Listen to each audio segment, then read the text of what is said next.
എൻ്റെ ഒരു daily morning basic skin care routine ആട്ടോ ഇത്. ഒത്തിരി സാധനങ്ങളൊന്നുമില്ല, ആവശ്യമുള്ള സാധനങ്ങൾ മാത്രം യൂസ് ചെയ്താൽ മതി.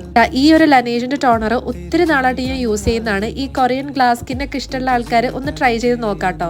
ഇന്ന് ഞാൻ ഈ സെരം അപ്ലൈ ചെയ്യുന്നതുകൊണ്ട് ടോണർ ഞാൻ ഇട്ടില്ല, ഏതെങ്കിലും ഒരെണ്ണം ഞാൻ യൂസ് ചെയ്യാറുള്ളൂ. ഇത് ഡെർമാക്കോയുടെ സാലിസിലിക് ആസിഡ് ആണ്. ഞാൻ യൂസ് ചെയ്ത് സ്റ്റാർട്ട് ചെയ്യുന്നേ ഉള്ളൂ, അതുകൊണ്ട് എനിക്ക് അഭിപ്രായം പറയാൻ പറ്റത്തില്ല. ഇപ്പം ഞാൻ കറന്റ് യൂസ് ചെയ്യുന്നത് ബയോഡെർമയുടെ മോയ്സ്ചറൈസർ ആണ്. അടിപൊളിയാണ്. കുറച്ച് ഡ്രൈ സ്കിന്നുള്ള ആൾക്കാർക്ക് ഇത് ബെസ്റ്റ് ആട്ടോ.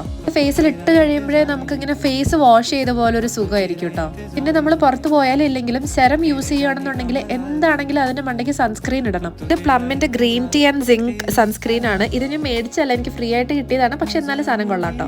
അവസാനത്തെ മിനുക്കുപണിയായിട്ട് നമുക്ക് ലിപ് ബാം ഇടാം. ഈ ലനേജിന്റെ ലിപ് ബാം ആണ് കുറേ നാളുകളായിട്ട് ഞാൻ യൂസ് ചെയ്തുകൊണ്ടിരിക്കുന്നത്. ഇതും ഭയങ്കര അടിപൊളിയാട്ടോ. കുറച്ച് എക്സ്പെൻസീവ് സൈഡിലുള്ള ലിപ് ബാം ആണ്, പക്ഷെ എന്നാലും അതിന് വർത്ത് ആയിട്ട് എനിക്ക് തോന്നിയിട്ടില്ലേ. അപ്പോൾ ഇതിന്റെയൊക്കെ ലിങ്ക് പറ്റുവാണെങ്കിൽ എവിടെയെങ്കിലൊക്കെ കൊടുത്തേക്കാം. അടുത്ത വീഡിയോയിൽ കാണാം. ബൈ.